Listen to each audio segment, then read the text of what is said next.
dar fibrinolítico e eu não tenho videotoracoscopia, infelizmente, não no serviço público. Então, me coube, né? O Gilson me incumbiu de preparar aqui uma discussão a respeito de quando a gente opera, então eu vou trazer aqui algumas coisas que, claro, já me ajudou muito, tanto o professor Vitor quanto o Aloísio, né? A pneumonia necrotizante realmente é uma entidade que vem crescendo, né? Isso a literatura mostra, a gente tem percebido, eu me lembro quando a gente começou a conversar a respeito disso, né? Notadamente em todo o Brasil, em todos os lugares, a quantidade de pacientes com pneumonia necrotizante, então algo que tem realmente crescido, em torno de 3%, 4% de todos os pacientes com pneumonia adquirida, e isso chega a 10% a 30% dos pacientes que internam com empiema pleural. Os principais sintomas também, né, o professor já colocou para a gente, não vou me ater muito nisso, o que a gente percebe é que esses pacientes acabam evoluindo com desenvolvimento de efusão pleural e com doença broncopleural, fístula, e são pacientes realmente que expiram uma certa gravidade. O mecanismo físico etiológico também foi discutido e, infelizmente, né, apesar de todo mundo buscar, menos de 50% dos casos a gente consegue determinar e em alguns serviços, se você não tem um bom kit de cultura, você tem até menos de 10% de pacientes com identificação do agente etiológico, e também o Aloísio comentou que algumas vezes é múltiplo, né? Falou rapidamente sobre o tratamento conservador. O tratamento conservador é esse, né, para tentar manter, preservar o parênquima pulmonar, evitar a ressecção pulmonar.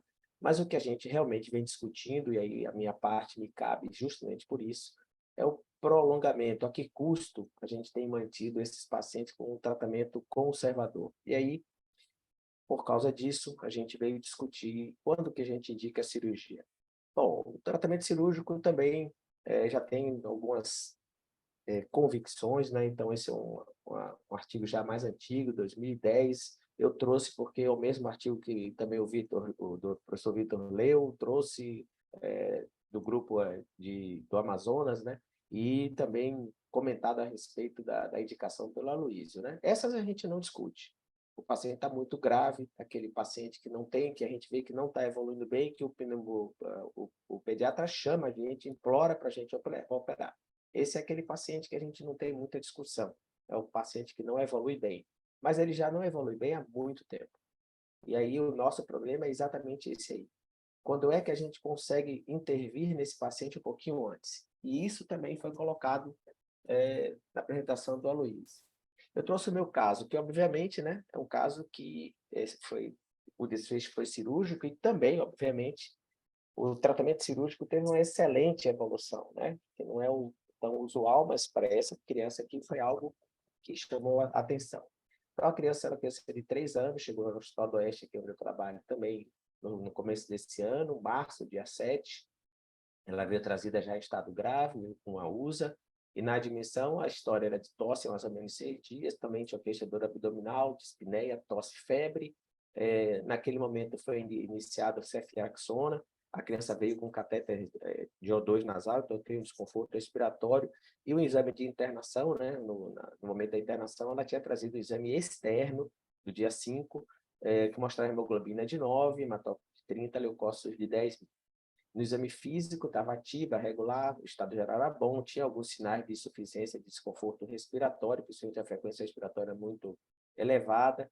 Naquele paciente, naquele momento, ela manteve o estado regular e ela estava mantendo febre o tempo todo. Internou e no dia 11, né, então, 5 dias após a internação dela, repetiu o exame e ela estava com febre todos esses dias, apesar do antibiótico trocado, ela vinha em uso de amoxicilina da comunidade, aí trocou para ceftriaxona quando chegou aqui, o leucograma dela aumentou e ela tinha uma PCR bem alterada. Por causa dessa piora, aí o pediatra que estava acompanhando o caso, sugeriu a troca de antibiótico, foi feita, foi trocado por cefepime e clindamicina, e nesse momento foi feita a avaliação radiológica dessa paciente. Ela tinha um raio-x, que é a fotografia da tomografia dela, né? Eu achei mais bonitinho, porque consegue visualizar melhor a área de comprometimento pleural, e ela tinha essa tomografia. Vocês conseguem ver a tomografia passando? Gilson, consegue ver a tomografia? Sim, conseguimos sim. Perfeito, obrigado, Felipe.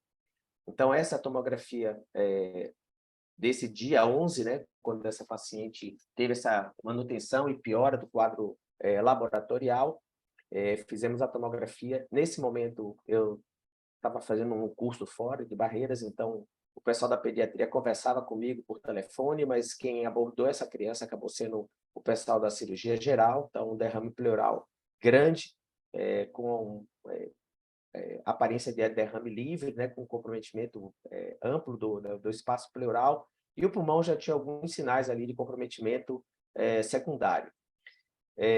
A cirurgia geral realizou a drenagem nesse mesmo dia, dia 11, e segundo o relato da descrição, foi saída um líquido citrino amarelo, sem grumo, sem aspecto purulento ou odor.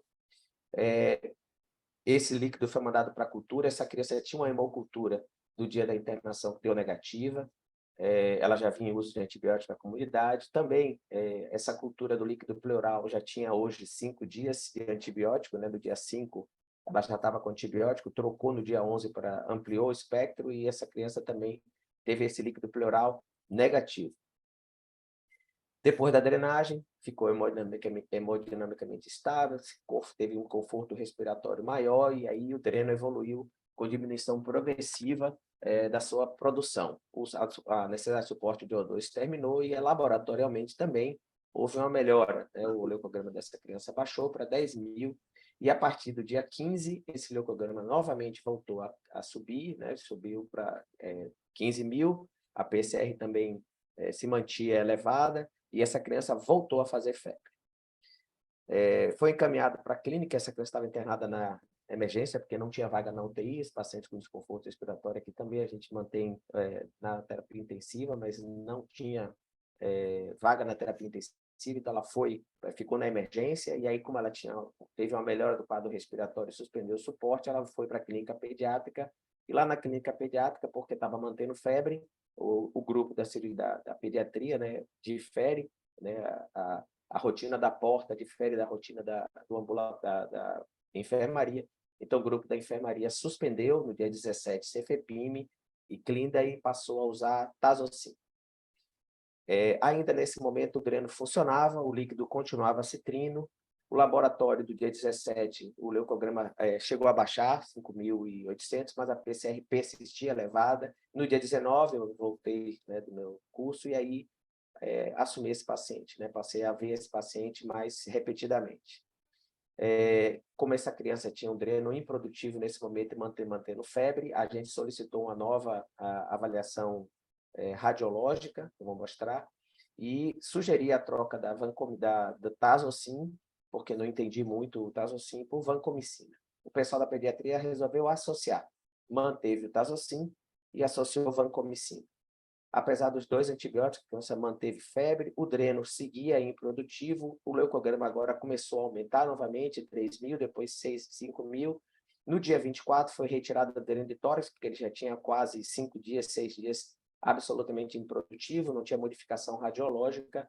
No dia 26, a gente avaliou essa criança de novo laboratorialmente, percebeu que o oscilograma seguia aumentando, 3, 5, agora 10.000, e fez uma tomografia no dia 28. Tomografia do dia 28, o que a gente percebia foi uma ampla cavidade pleural tomada por ar. Agora ela tinha uma cavidade com um derrame, um hidropneumotórax, né? E aparentemente uma lesão pulmonar grave, com várias áreas de cavitação e provável fístula. Essa criança, apesar do comprometimento amplo de espaço pleural, ela não tinha um desconforto respiratório muito importante. Apesar disso, ou por causa disso, e da febre, a gente indicou tratamento cirúrgico. Foi o pensamento inicial, porque essa criança já vinha com essa evolução arrastada. Lembra, ela internou aqui no hospital no dia 5, já são dia 28, então essa criança já está aqui no hospital há todo esse período, 23 dias, sem melhora. Então, a gente sugeriu a abordagem cirúrgica. Ficou aguardando vaga na UTI, que é uma outra característica do nosso serviço.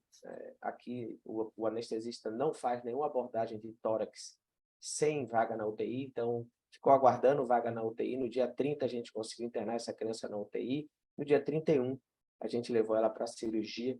Na cirurgia foi feita a toratomia, decorticação, ela tinha realmente doença pleural extensa, um hidropneumotórax amplo, com